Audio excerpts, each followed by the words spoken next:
Estamos aqui reunidos mais uma vez para um podcast do Ego TV. E hoje eu recebi aqui uma visita, nossa, maravilhosa, do meu querido amigo Beto Nunes e do meu mais do que querido amigo Fernando Pinduca, que dispensa a apresentação aqui do Jiu-Jitsu. E nós vamos estar falando um pouco sobre arte marcial. Hoje nós vamos estar falando sobre arte marcial. Então, o Pinduca acabou de chegar aqui do Rio de Janeiro, veio fazer uma visita para a gente. Beto também aqui. Eu só estou sentindo falta daqui da minha parceira de entrevista, Maiara Nunes. Maiara, um beijo para você. Mas, ó, Maiara, você não veio, mas o Beto Nunes está aqui. Não sei se é seu primo, mas está aqui também. Então, Beto, vou começar com você. Vamos lá. Você teve 10 anos nos Estados Unidos, 3 anos no Emirado Árabe. Fala um pouquinho sobre isso. Primeiro, vou me apresentar. Meu nome é Beto Nunes, sou faixa preta 4º grau. Tenho aí a grandeza de estar junto com o nosso mestre Pinduca aqui. Faço o curso com ele lá, o curso Masterclass. Já terminei o curso. Estou agora no Instituto, para a gente poder estar estudando todo o conhecimento que nós ganhamos lá com o mestre. Está sendo um prazer aqui conhecer o Reinaldo e falar um pouquinho sobre o meu trabalho. Como o próprio Reinaldo falou, eu morei 10 anos nos Estados Unidos, na Flórida. Trabalhei lá com crianças. O que me ajudou muito foi o after school, que as crianças ficavam dentro da academia o dia inteiro. Então, você começa a ter mais contato com as crianças e começa a ter mais habilidades. E depois dos Estados Unidos, eu fui para os Estados Unidos em 2004, em 2014 eu fui para os Emirados Árabes, tive a felicidade no Emirados Árabes de estar trabalhando com criança lá também, e lá foi onde eu tive o contato com o material, tanto com aulas planejadas, como um material para poder ser usado como uma ferramenta na aula de jiu-jitsu. E foi onde eu tive a expertise e a ideia de criar um programa de aula de jiu-jitsu, que é o programa Fight Smart. Nós estamos até aqui com um livro, E estamos agora com esse programa Fight Smart, tentando colocá-los nas escolas públicas, nas escolas particulares, e estamos aqui para tentar falar um pouquinho sobre o programa, tentar aí introduzir esse programa e fazer uma parceria com o Instituto Pão de Coma. E eu acho que isso daí vai ser de grande valia tanto para o jiu-jitsu, como para as escolas, como para todos nós, E Beto, me conta uma coisa. Ganhei esse livro maravilhoso aqui do Beto, e você tem mais outros dois que você falou nisso. Esse livro aqui que nós estamos em mão é o livro do estudante, mas nós temos o livro do professor, que ele é a conexão de como você vai aplicar o livro do estudante. O livro do professor é instrutivo para como você vai fazer a aplicação do livro do estudante.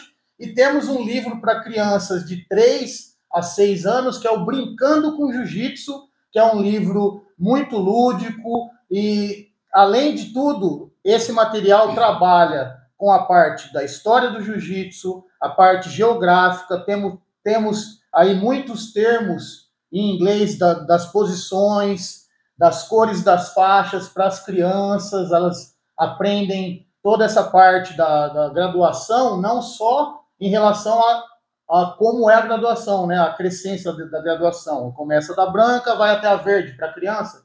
Ela aprende isso tanto em português como em inglês, e está sendo um trabalho aí que nós estamos com um projeto na Cidade de Deus, lá no Rio de Janeiro, já tem 1 ano e meio, com o professor Mazinho, que está usando o nosso material com as crianças. Já começou com 90 crianças, e hoje já está indo para o 2º ano com 140 crianças, e o resultado está sendo, assim, fenomenal, principalmente no comportamento das crianças. Está mudando o comportamento dentro da sala de aula.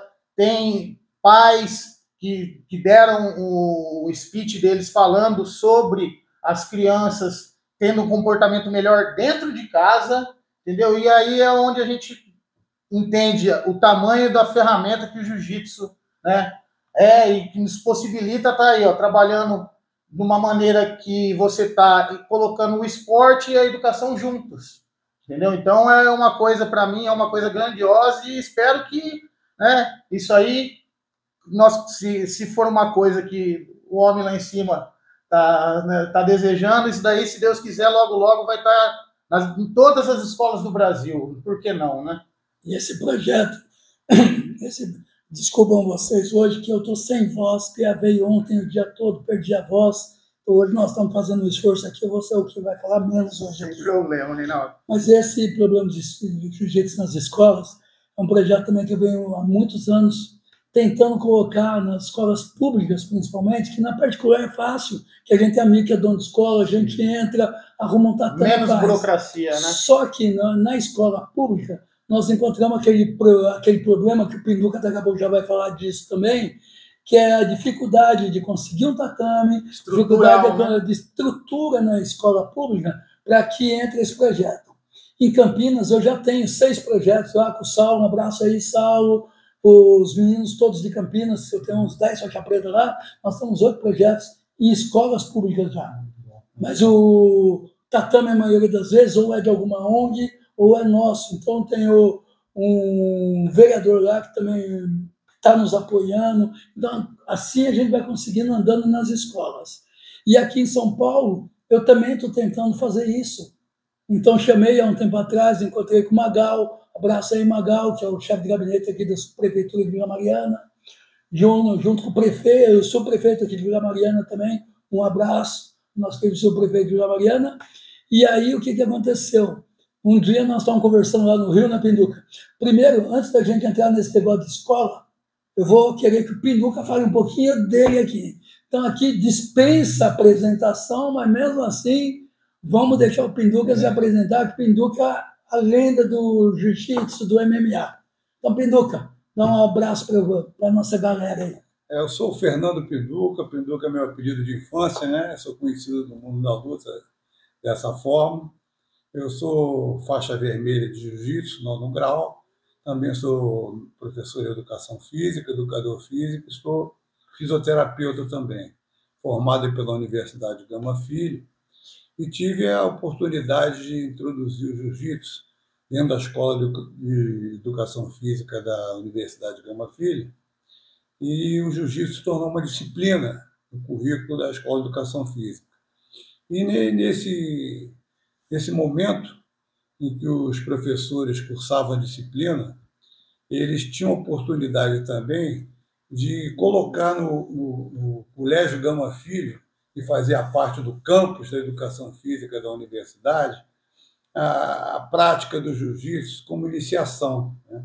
Então, eu tenho essa experiência desde os anos 90, de tanto introduzir o jiu-jitsu como disciplina, como também de acompanhar o desenvolvimento do jiu-jitsu escolar através dos alunos que cursavam a minha disciplina. Eu, como coordenador, distribuía todo esse produto, né, de ensino do jiu-jitsu como iniciação desportiva na educação física escolar do Colégio Gama Filho.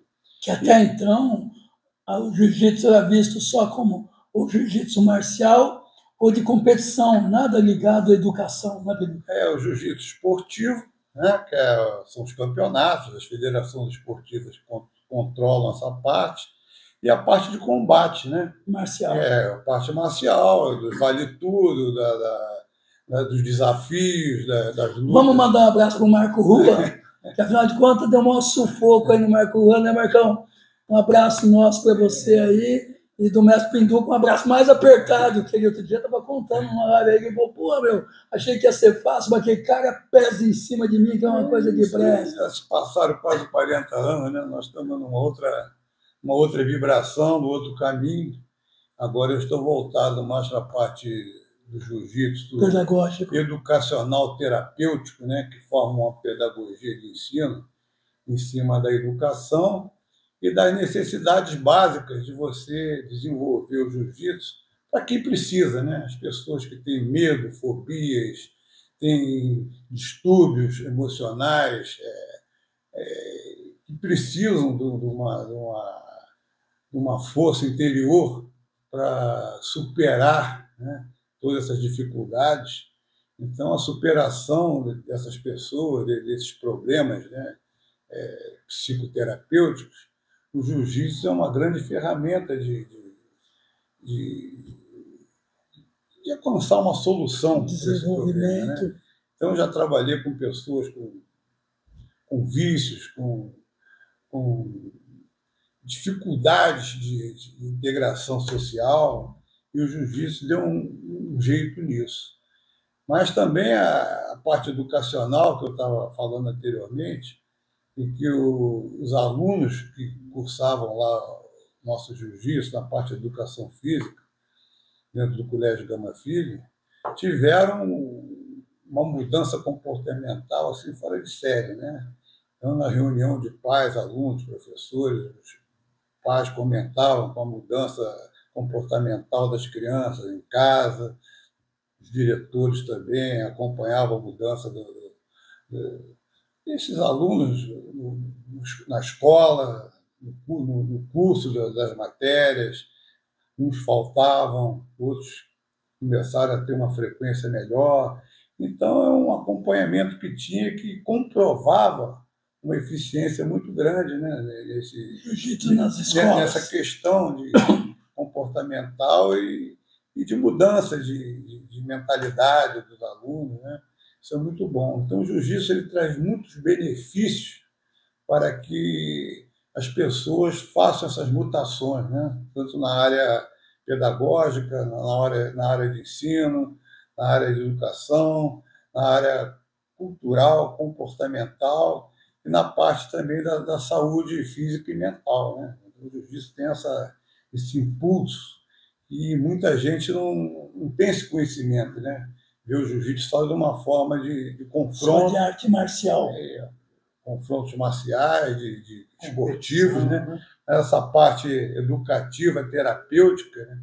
O jiu-jitsu tem que ser reconhecido por esse impulso que dá nas pessoas, né?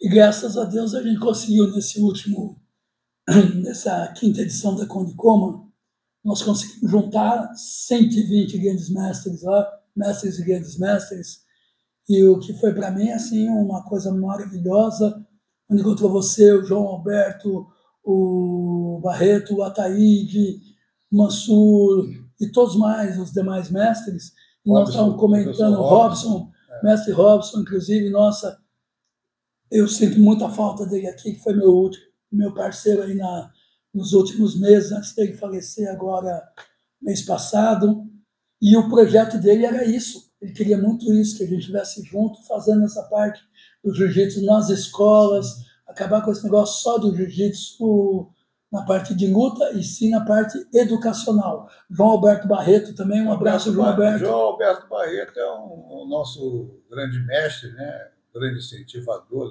dessa parte educativa, né? Ele é um psicólogo, né? E também tem um vasto conhecimento nessa área e acompanha paralelamente a técnica do jiu-jitsu acoplada à parte de psicologia, né? Ele gosta demais, estou com um livro dele aqui maravilhoso também. O João Alberto Barreto dispensa apresentação. Por sinal, ele viu esse livro e gostou muito e falou, vocês têm um caminho longo para se andar, mas vocês vão chegar lá. Eu digo, João Alberto, Pinduca, eles têm assim, uma formação assim, não tão expressiva, afinal de contas, seu professor, um professor quase ninguém conhece também, né, Pinduca? O João Alberto é uma referência, né? E a gente procura acompanhar aluno do tio Hélio. O Hélio Grace é o nosso grande mentor, né? Hélio, Carlos Grace. Então a gente segue essa árvore genealógica, né? E procura desenvolver o que nós aprendemos e acrescentar coisas mais modernas, né? Essa parte educativa é fundamental, cara. Então, desde os anos 90, né, que a gente vem tentando colocar essa parte educativa no jiu-jitsu, não esquecendo a parte esportiva, que é muito importante, a parte de combate também, ver que aí os grandes atletas que temos na atualidade, desenvolvendo essa parte do MMA, mas agora nós temos que focar nas pessoas que precisam do jiu-jitsu nessa área terapêutica, né? Agora eu estou meio afastado dessa parte esportiva, a parte de combate, e estou focado muito nessa área educacional, porque eu sou um fisioterapeuta, trabalho com recuperação física, sou também um professor de educação física, tenho meus trabalhos também voltados para o treinamento funcional e procuro, lá na minha academia, fazer essas 3 áreas, né, de atuação nesse sistema, né? Treinamento funcional, a parte recuperativa de lesões na fisioterapia e o jiu-jitsu nesse caminho aí de educacional, terapêutico, esportivo, que eu trabalho também com muitos alunos que veem no jiu-jitsu uma forma de exercício físico, né? Não são competidores, mas usam o jiu-jitsu para alavancar as suas vidas do equilíbrio biopsicossocial, né? E a gente está precisando muito dessa ajuda dos governantes, porque eu acho que o importante, a gente vê na Arábia Saudita, você teve lá, o Sheik fez uma coisa sensacional, ele fez uma aula lá com mais de 3.000 atletas. Eu estava dando aula nesse dia lá. O Bita também, um abraço ao mestre Bita, que está lá, coordenando junto com o Sheik. 3.600 crianças. 3.600 crianças. E lá o jiu-jitsu é obrigatório na escola. Isso. Não por causa de luta, e sim por causa de educação. Então, eu acho muito importante. Então, é isso que a gente precisa trazer para cá. Hoje, eu acho que eu tenho um apoio até um pouco maior. Eu queria mandar um abraço especial ao nosso prefeito aqui, Ricardo Nunes, com quem eu agora estou cada vez chegando mais perto, por ser muito amigo da primeira-dama, a Regina Carnevale Nunes. Um abraço, Rei, para você que sempre está apoiando a gente nisso. Não tem nem o que falar da Maiara, e a Maiara está aqui apresentando também a Ego TV junto comigo, quer fazer jiu-jitsu, quer fazer arte marcial. A Rede também viu muita importância na defesa pessoal para mulheres, que aqui é muito caso de assédio a outras mulheres, então elas têm as mulheres empoderadas aí que estão dando uma força tremenda nessa parte de defesa pessoal para mulheres. E me deu um apoio nisso de entrar na prefeitura, começar a colocar projetos na prefeitura, como já fiz há 5 anos atrás, mas aquilo que você falou, acaba o governo, eles tiram a gente de lá e acaba o projeto. Não, nós temos que colocar não só num lugar, nós temos que colocar em todos os lugares, em todos os povos e principalmente na periferia, que é onde mais está precisando disso. Você não acha, Pedro? Eu acho que todo cidadão tem o direito à legítima defesa. Então, o jiu-jitsu está aí para apresentar as suas ferramentas, né, e as pessoas se aproveitarem dessa oportunidade que o jiu-jitsu dá para você se desenvolver fisicamente, emocionalmente e ter a capacitação da sua autodefesa, né, da legítima defesa. Então, o jiu-jitsu é para todos, né, para a criança, para o adolescente, para a mulher, para o adulto, para a terceira idade, né. Então, eu também sou funcionário do SESC RJ, faço um trabalho de iniciação ao jiu-jitsu lá, e eu tenho lá gente da terceira idade, adulto, parte masculina, parte feminina, tenho adolescente, para que as pessoas possam ter a oportunidade de conhecer o jiu-jitsu. Porque quem não conhece o jiu-jitsu, escuta falar no jiu-jitsu, acha que é uma atividade violenta, não, isso não dá para mim, não, é muito violento. Aí as pessoas se afastam sem conhecer, sem ter oportunidade de conhecer. Então, eu acho que nós temos que dar essa oportunidade e propagar o jiu-jitsu de uma forma mais acessível, para que todos tenham a oportunidade de conhecer e praticar. Eu garanto que quando você não conhece o jiu-jitsu e tem essa oportunidade de conhecer, não larga mais. É como se fosse uma comida que você não gosta, mas nunca comeu. Daí não tem como saber. Aí você, né, prova a comida, tem que provar e vai gostar. Exatamente. Aí você prova, você não para de comer mais. Exatamente. Porque o que acontece? O jiu-jitsu, eu digo que é uma coisa assim, que difere das outras artes marciais por um único motivo. Por exemplo, Muay Thai. Fiz Muay Thai, é bom, trocação, tudo mais. Mas a trocação, o que acontece? Ela tá aí, você está trocando, mas você caiu no chão, acabou. Você vai tomar um prejuízo ali legal. Ou, às vezes o cara é maior que você. Então você acaba tendo essa dificuldade de poder bater num cara que é 2 vezes maior que você. O jiu-jitsu já ele deixa a gente tranquilo. Tranquilo. Você não interessa o tamanho que o cara tem. Se ele subestimar você, você vai conseguir Nós temos um poder de imobilizar controle muito, né, muito maior do que maior qualquer do que outra arte marcial. Mas sabe o que eu acho? O jiu-jitsu é um todo que ele se divide em fatias. Sim, né? sim. Então, você tem a fatia desportiva. Eu quero ser um atleta. Você vai desenvolver a parte esportiva do jiu-jitsu. Eu quero ser um competidor de combate. Eu quero ir para o MMA, eu quero ganhar dinheiro. Eu quero me projetar como atleta de combate. Aí você vai, faz a parte desportiva de combate. Você vai ser um atleta de mixed martial arts, né? Eu quero ser um praticante de jiu-jitsu. Eu vou desenvolver o jiu-jitsu participativo. Eu quero participar do jiu-jitsu. Quero conhecer a filosofia do jiu-jitsu. Eu quero treinar o jiu-jitsu para fazer um trabalho físico. O jiu-jitsu, como uma parte física, como exercício, é espetacular. Você trabalha todas as qualidades físicas. Você pega a anatomia humana, você divide a anatomia humana e fortalecimento muscular, amplitude articular, a parte cardiovascular, parte cardiocirculatória. O jiu-jitsu oferece todas essas possibilidades, desenvolvendo nessa área de saúde, né? Uhum. Então, o jiu-jitsu é fundamental para isso. Você pega um empresário, cara, que quer fazer do jiu-jitsu uma filosofia de vida, quero participar. A parte social do jiu-jitsu é muito importante. Você conhece pessoas de vários níveis sociais, elas se integram dentro do tatame e ficam amigas, né? Então, o jiu-jitsu tem uma série de benefícios que traz para o ser humano, mas que não é levado ao conhecimento das pessoas. As pessoas só veem a parte negativa: eu vou me machucar, vou ficar com o olho roxo, vou ficar com a orelha inchada. Não é nada disso, cara. Isso é uma propaganda. Nós estamos com 70 anos, Pinduca, não tem uma orelha machucada. Aliás, outro dia me perguntaram, e falou, pô, mas você não tem orelha arrebentada? Eu falei, eu não deixo ninguém me amassar. Aí pensa, pô. Isso é verdade. Então, nós temos que basear nesse caminho, né? No caminho educativo, né? Educar as pessoas de uma forma mais simples, de uma forma que você veja o jiu-jitsu como benefício, né? Fenomenal.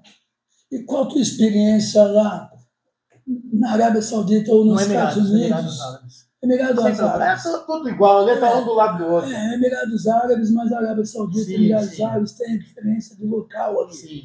A gente falando.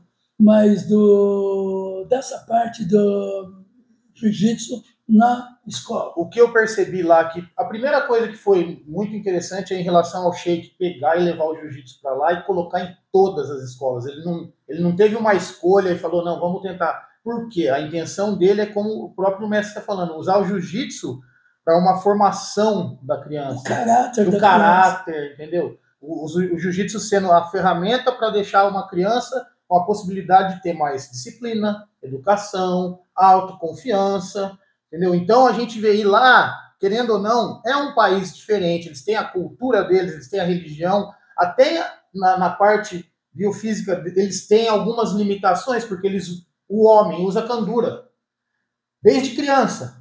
Ele não tem amplitude no andar. Na hora que ele está andando, ele anda com passos curtos, porque a candura é como se fosse uma saia, né? Uhum. Então, até nisso, o jiu-jitsu mudou a característica da geração que faz jiu-jitsu com a geração passada.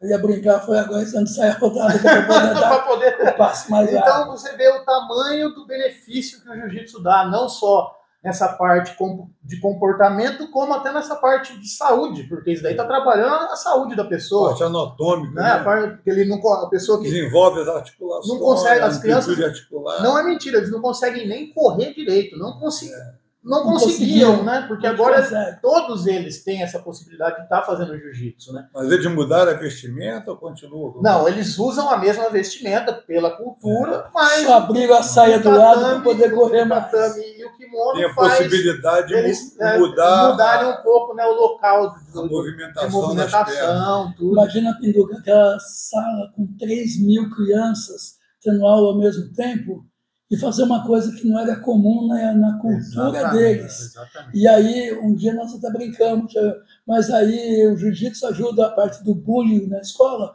ajuda por dois motivos. De um lado, você fica mais educado. E do outro lado, você também não fica educado, você ensina educação do outro lado. Então o bullying vai acabar de todo jeito, por bem ou por mal, no pain ou no gain. E todo mundo treinando, todo mundo vai saber um pouco, né? Então vai ficar ressabiado. Aí, se eu for nele, ele vai saber também. Aí então vai entrar o respeito. Né? Exato. Respeito, vai parar com o bullying, a provocação, sim, e se houver o bullying, você tem como se defender, tem a legítima defesa.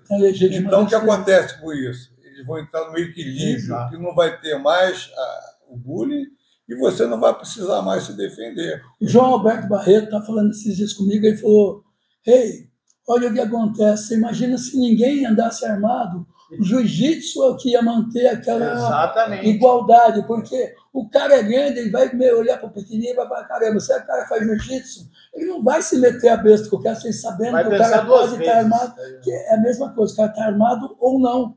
Ele não sabe se você está armado. Você sempre vai ficar ressabiado, não vai querer, né? Porque o cara está armado, você fala, se o cara está armado ou não, o jiu-jitsu é aquele negócio, se o cara sabe lutar ou não. Aí a arma é passar a ser o jiu-jitsu. O jiu-jitsu, porque aquele negócio, será que o cara treina ou se não treina? Porque já aconteceu comigo isso um dia numa casa noturna. O cara arrumou uma confusão lá e o cara é grandão, e estava lá com a camiseta do jiu-jitsu, e a maioria das vezes que anda com a camiseta no meio da balada, arrumando confusão, é faixa branca, um cara que nem vai ficar no jiu-jitsu. Às vezes nem faz, só usa. Mas o cara estava lá grandão e o segurança tudo com medo dele. Ele, não, vem aí, não sei o que lá, mas bem aí, na frente de camarote, nosso. Aí eu vi o cara arrumando confusão, eu falei, não fica bom esse negócio aqui na nossa frente. Eu olhava, vi que ele era maior, falei, mas eu também tenho uma vantagem, estou nas costas dele. Eu falei, quer saber de uma coisa? Pau, um matalhão nele, segurei, falei, e agora? Tentou até tirar. Falei, se mexer, eu vou botar para dormir. Você escolhe. Aí pegou, ficou quietinho. Falei, vai ficar quieto? Vai parar a confusão? Vai. Não precisa agredir. Aí falei, fui silencioso, os dois braços dele, agora leva. E leva, sossegou, porque ele não esperava isso. O jiu-jitsu, né, você falou, ele abaixa a empáfia do agressivo, sim, né? Sim. E equilibra, porque ele levanta os mais tímidos, né? Ele dá a possibilidade do mais tímido ter uma força interior, né? E tira a força do folgado, né? Do cara que provoca. Do abusado, né? Aí entra o equilíbrio. Né? Fica uma coisa desse jeito. Então, acho muito gostosa essa nossa conversa, porque o intuito nosso, que eu vou Pinduca, quando ele veio para cá, era para vir ele, João Alberto. Essa conversa era para ter acontecido no Rio, pena que foi na véspera do Mestre Robson falecer. Que nós tínhamos já combinado na casa do João Alberto, juntar eu, o Mestre Robson, o Pinduca, João Alberto, o Ataíde também, um abraço ao Ataíde, que nós tínhamos combinado de encontrar, fazer esse podcast lá na casa do João Alberto, para que a gente tentar colocar essa mentalidade nos nossos governantes, nos nossos parceiros, tanto da empresa privada, que é como o mestre Robson sempre falava, o terceiro setor, que é muito importante, o terceiro setor apoiar isso que nós estamos fazendo. Sozinho a gente não consegue. Porque nós temos um governo estrangeiro que tem 1.800 professores brasileiros trabalhando com ele, e aqui no Brasil nós bem pagos. Nós não temos um professor de jiu-jitsu dando uma aula numa escola e sendo pago pelo governo. Daí, e aqui foi a origem. Né? Então, a origem é nossa. Né? O Bita, por exemplo, está lá em Teresópolis. O Bita não volta mais para o Brasil, ele volta para passear. Com certeza. Ele está jogando golfe, está de Rolls Royce, aqui, não. Vai fazer o que aqui? Porque, como diz no Japão, diz que o imperador ele não se curva para ninguém, ele é a divindade. Então ele só se curva para uma pessoa, o professor. Então aí fala, mas por que só o professor? E o imperador fala, se não houvesse o professor, não haveria imperador. Exatamente. Então eles dão valor ao professor. Meu filho está nos Estados Unidos, está lá em Connecticut. E volta para cá, Pinduca? Ele ficou 6 meses. Aí o meu conselho para ele foi para não voltar. Eu não vou nem falar perto do mestre, ele vai apoiar aqui. No fim do ano, agora vai ficar mais um ano lá. Cara. O meu não é nem por causa do jiu-jitsu. Ele gosta, mas ele está na Inglaterra. Então, ele está em um espaço 5 anos já. Minhas 2 netas são inglesas. Ele já esteve no Canadá, já esteve na China, já esteve em um monte de lugar. Falei, filho, você não tem vontade de voltar para cá, ficar junto com a família? Ele falou, pai, sinceramente, posso até sair da Inglaterra, mas para o Brasil eu não volto mais. Porque ninguém vai pagar o meu salário, ninguém vai me dar o sustento que eu tenho de criar os meus filhos com a educação que eu tenho. Agora vocês vejam nossos familiares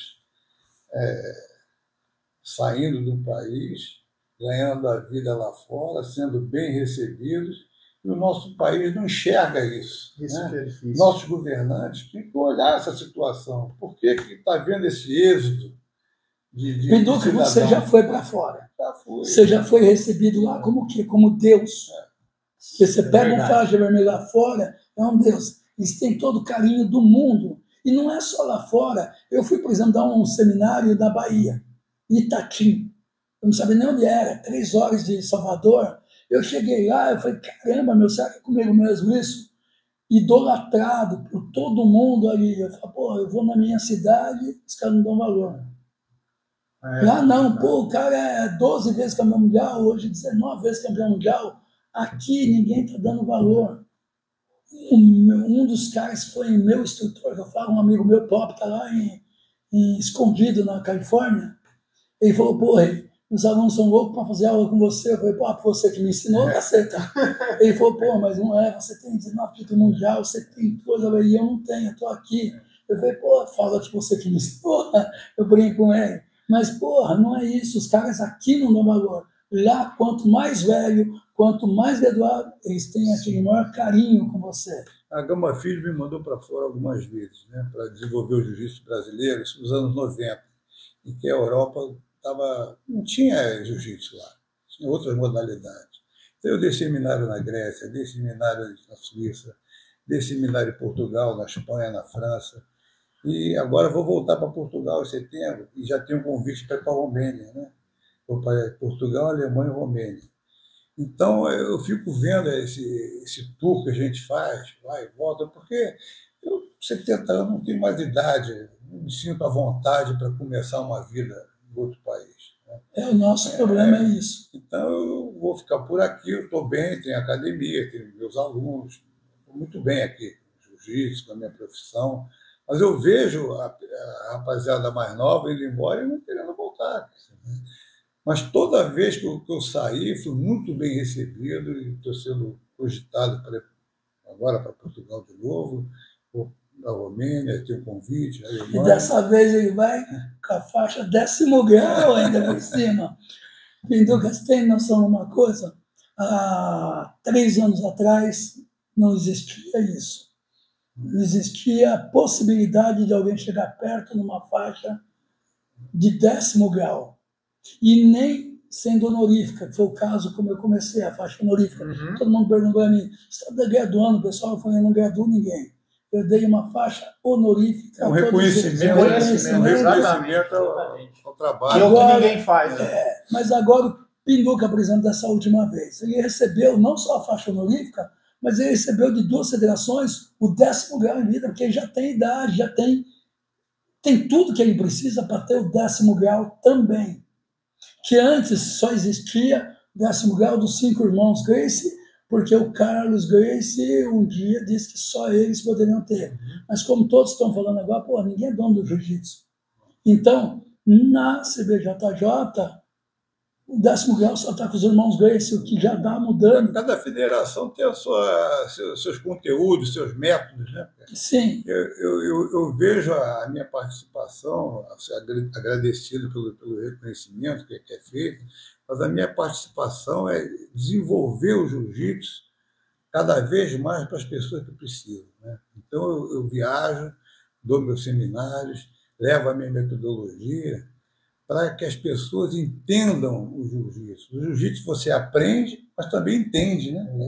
Então, esse entendimento do jiu-jitsu, para que as pessoas abracem dessa forma que a gente está explanando aqui, é fundamental para o crescimento pessoal do cidadão, cara. O jiu-jitsu é uma coisa muito importante, cara. E as pessoas não caíram nessa realidade. Então, eu encaro o jiu-jitsu como uma filosofia de vida e uma importância muito grande para que as pessoas que passem a praticar o jiu-jitsu encarem de uma maneira, um entendimento diferenciada nesse sentido. Eu estou executando uma modalidade que é uma filosofia de vida, cara. Eu estou aqui aprimorando a minha parte física, a minha parte mental, a minha parte espiritual. O jiu-jitsu é um somatório biopsicossocial dessa formalidade, cara.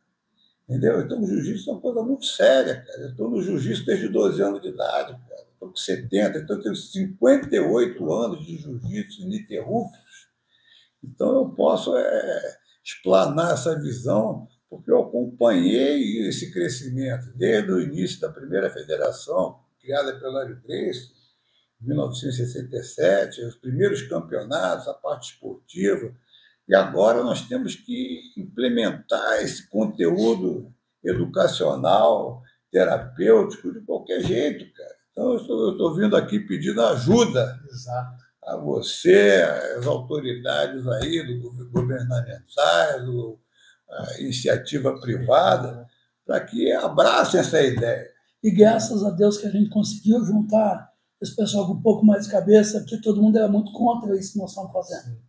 Eu tive uma barreira muito grande na primeira Condicoma, que é aquele negócio, foi uma coisa que ninguém estava pensando em fazer.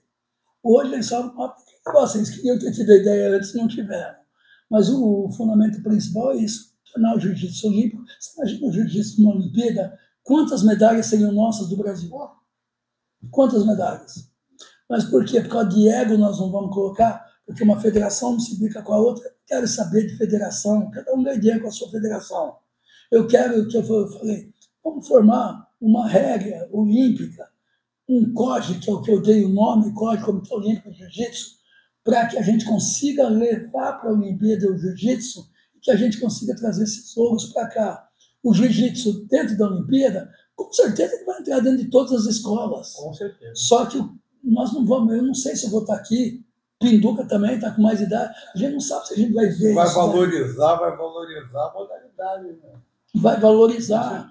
Então nós temos que fazer essa união. Falei, vamos agora reunir lá no Rio também com o João Alberto. Se a gente for mensurar no último Mundial que teve, quantos brasileiros ganharam o título mundial e for comparar com uma Olimpíada, você vê o tanto de medalha que nós vamos trazer para o Brasil. Mas o problema do Campeonato Mundial é que ele é realizado por todas essas federações.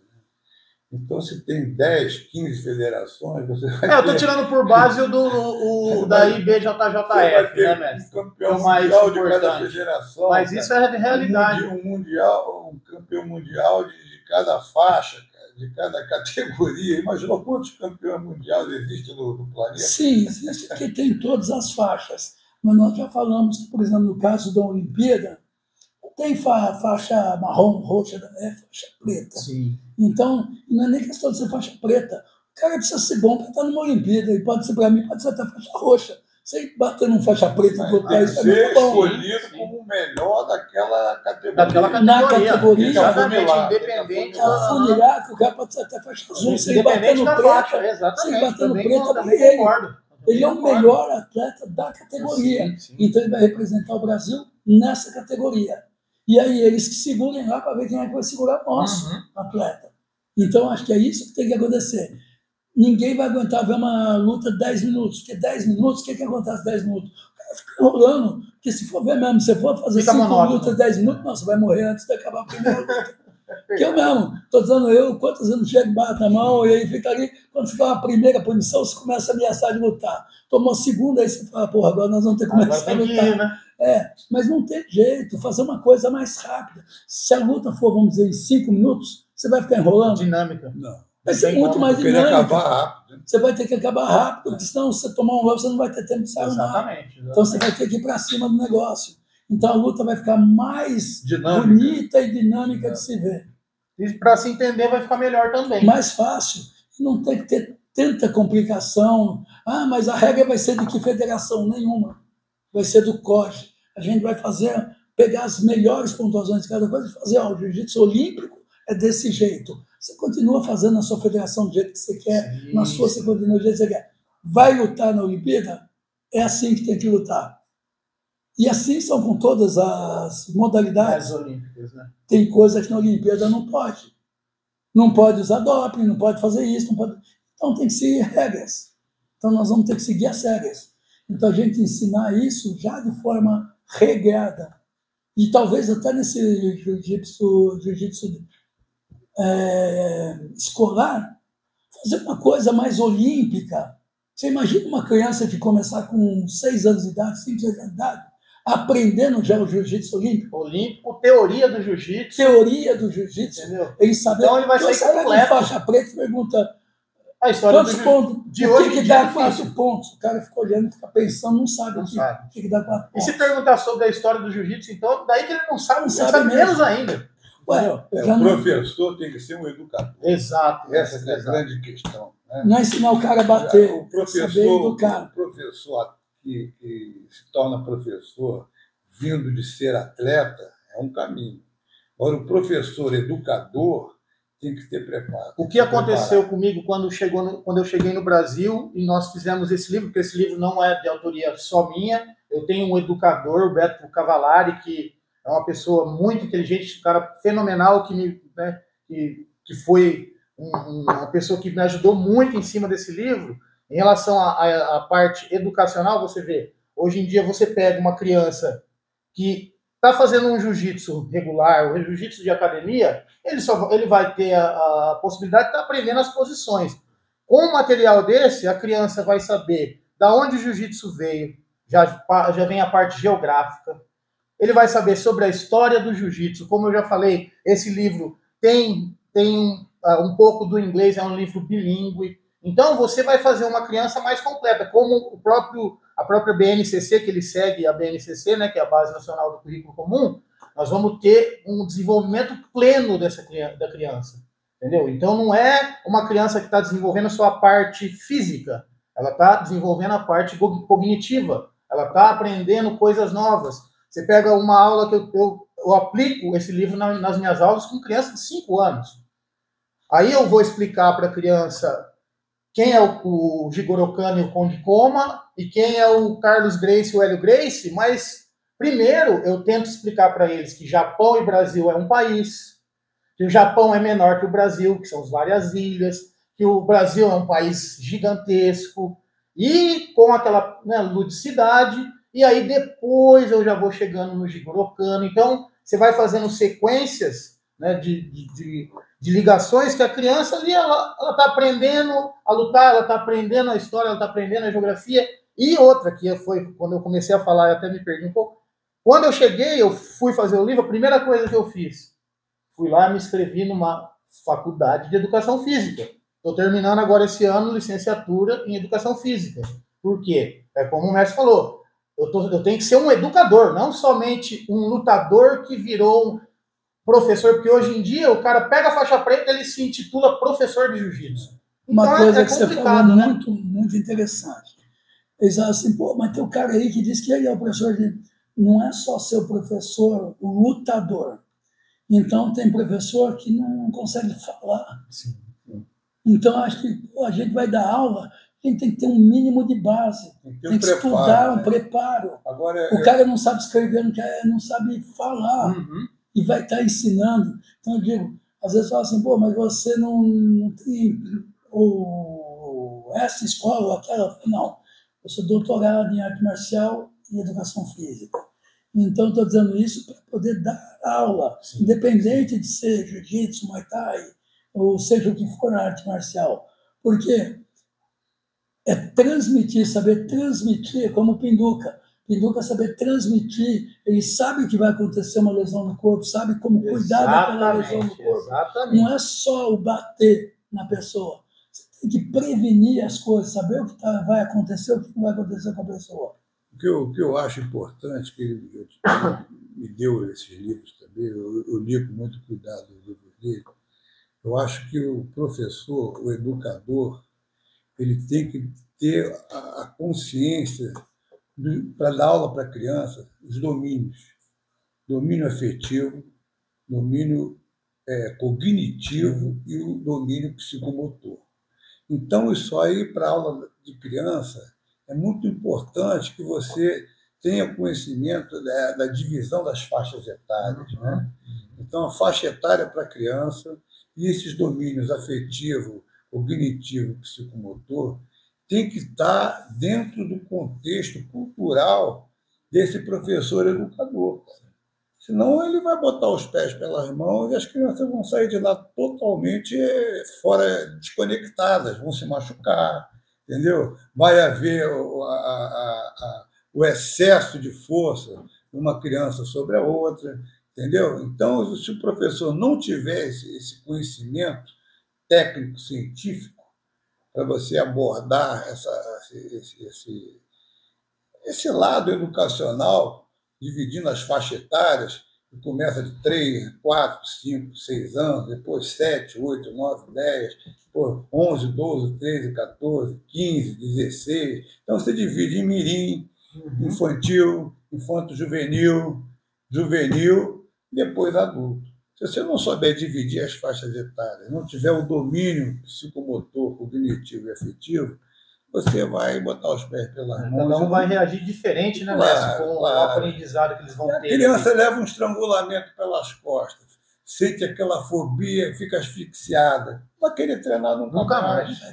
Tem uma luxação de cotovelo, dá uma torcida de pé, não quer saber mais, cara, entendeu? Então é um cuidado muito grande que você tem que ter com a criança para que ela tenha uma adaptação consistente para seguir no jiu-jitsu, entendeu? Eu comecei o jiu-jitsu com 12 anos. Hoje em dia a criança começa com 3 anos, 4 Exatamente. anos. Com 12 anos já estou infanto-juvenil. E com 13, 14 anos, naquela época, eu não tinha essa não. Eu treinava com adulto. Quantas vezes o cara me jogava na parede, eu falava, ô, Cássio, machucou, vai assim mesmo, faz também. O ensino era empírico. Então você selecionava ali pela atitude. Minhas mulheres, a única dentro da academia, eu estava só com os homens, eu falei, todo mundo me machuca. Eu falei, você vai ver como vai ser bom quando você for para o campeonato, pegar uma menina para lutar. Eu tinha estrutura física com 12, 13, 14 anos para lutar com adulto. E o que não tinha? Ia embora. Quantos passaram lá pela academia e não voltaram mais? Não vou ficar aqui nessa porra, não. Ficar correndo todo dia não dá certo. Eu continuei porque era teimoso, pô. Tem um aluninho, agora você me lembrou uma coisa, vou mandar um abraço para ele, Raulzinho. Aí o Raulzinho está agora um puta de um lutador de MMA, está com o Viscardi, com o Veras. E eles tinham 12 anos de idade, eu acho, 12 anos de idade por aí, e eu cheguei na academia, eu vi os dois se espancando, mas se espancando mesmo. Não, o mestre deixa. O mestre deixa, eu vou ele deixa. Quando ele tiver, ele deixa. Comigo vocês não vão se matar. Porque eles se matavam desde pequeno. Mas o que aconteceu com isso? Eles estão tão acostumados desde pequeno. O único problema é que um deles chegou uma hora e estava vendo que ele apanhava demais, porque, lógico, tudo pequeno, lutando na academia dos trogloditas, né? Meteu bomba para dentro do corpo.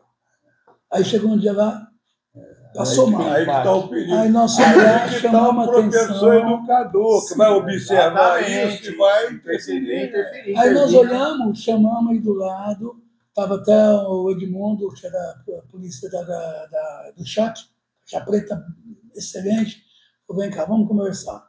Você não ficou forte do dia para a noite, alguma coisa está acontecendo. O que está acontecendo? Não, daqui a pouco contou.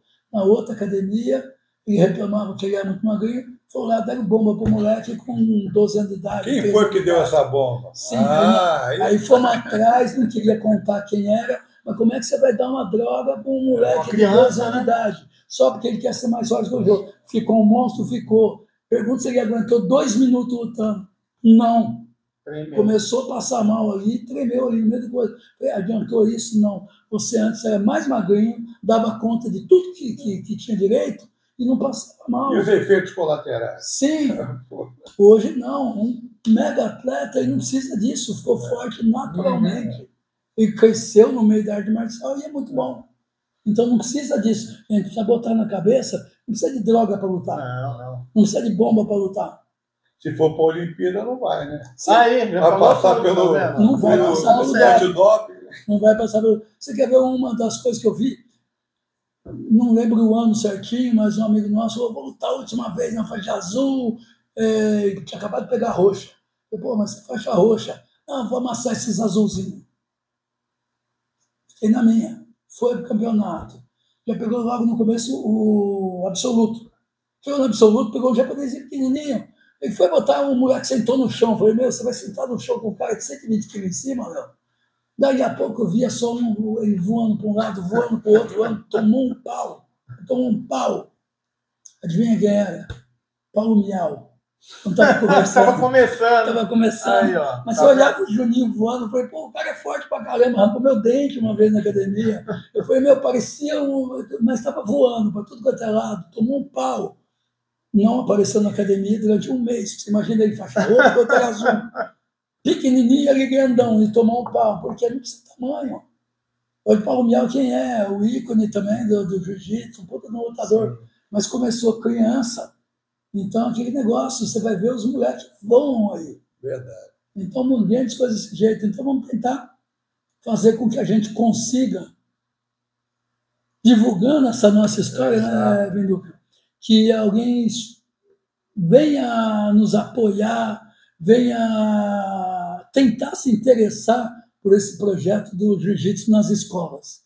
Eu acho que esse é o mais importante hoje. Não é só na escola, o jiu-jitsu terapêutico também, educacional, né, para abraçar não só os estudantes de escola, mas também as pessoas que necessitam de um apoio terapêutico, né, de superação, se auto-superar, né, das dificuldades que a vida impõe, dos transtornos, né, das dificuldades. Né. Para quem faz jiu-jitsu é até uma boa, como você está falando, porque ele pode economizar com o psicólogo, porque o tatame já deixa você ali. Jiu-jitsu é um grande remédio. É um remédio. Não precisa ir para a farmácia. Exatamente. O tatame já vai ser ali o seu psicólogo. Você ali. Porque até hoje no carro vindo para cá eu falei, né, pessoal, eu, graças a Deus, tenho uma mente bem centrada por causa do jiu-jitsu. O jiu-jitsu me faz equilibrar, entendeu? A gente vê o cara que é brigão na rua, fala a verdade do jiu-jitsu, mas não é mesmo. Que se fosse do jiu-jitsu, não estaria brigando. Ele não estaria brigando. Exatamente, ele estaria evitando de brigar, porque ele sabe o que ele vai fazer se ele for brigar. Então ele sabe do que ele é capaz. Então é a mesma coisa. Quando você está com uma arma, você não briga, porque você sabe que você vai dar um fim na situação. A arte marcial acha a mesma coisa. Você sabe que você vai bater. Exato. Então você não vai provar nada para ninguém. Você vai falar, amigo, vou fazer uma coisa, pega a sua linha que eu vou pegar a minha. E às vezes você chega nem a dar ouvido para não ter que brigar, para não ter nem que discutir. Então o cara está brigando com você, você deixa ele falando sozinho. Com certeza. Suas considerações finais? Primeiro agradecer, né, o Reinaldo me convidar aqui para nós nos encontrarmos e conversar sobre o livro, um pouco sobre o jiu-jitsu educacional. Pô, o mestre Pinduca não precisa nem falar. Hoje eu tenho o grande prazer de, além de ser um aluno, me considero um aluno dele, me considero um amigo dele, e pedir aí para o pessoal, principalmente para os governantes, darem um pouquinho só de atenção para a gente, que nós podemos mostrar que com esse pouquinho a gente pode fazer muita diferença. Mas muita. Agora o mestre Pinduca pode ficar à vontade. Também quero agradecer essa oportunidade de estar aqui com você, né? Estou aqui em São Paulo, porque eu sou do Rio de Janeiro, venho pouco aqui a São Paulo, e é uma oportunidade que nós temos aqui para desenvolver a conversa, desenvolver as possibilidades que o jiu-jitsu tem na parte de educação, na parte esportiva, na parte terapêutica, e mostrar para o pessoal que o jiu-jitsu é uma coisa mais séria do que é propagada por aí. Né? Exatamente. Amanhã estaremos em Sorocaba, lá na academia do Herman Gutierrez, fazendo mais um seminário. Um abraço aí, Herman. Um abraço para o Herman. O Beto Nunes vai me acompanhar e ter mais a oportunidade de desenvolver um trabalho prático lá, mostrar a eficiência do jiu-jitsu mais uma vez. E agradecer meu amigo Reinaldo. Tamo aí, Pinduca. Por essa recepção maravilhosa. É isso aí. E nós vamos estar aí mais uma vez aqui com o nosso podcast do São Paulo Noite e Dia e do Ego TV, porque, como vocês todos sabem, o Ego TV é o nosso carro-chefe. Nós temos São Paulo Noite e Dia, o Cidadão em Alerta, o Diário Repórter. Então, nós temos vários veículos de comunicação, a nossa revista Martial Arts, que trabalha muito essa parte de arte marcial e do esporte no geral. E hoje eu só tenho a agradecer essas duas feras, essa lenda do jiu-jitsu, que é o meu mestre Pinduca, que nos abrilhantou muito lá no último evento do Instituto Conde Coma. E nós vamos voltar com mais assuntos interessantes para vocês sobre arte marcial, com essas séries de novo, muito provavelmente no Rio de Janeiro. Então, obrigado a atenção de vocês até agora, e Reinaldo Dutra para o Ego TV.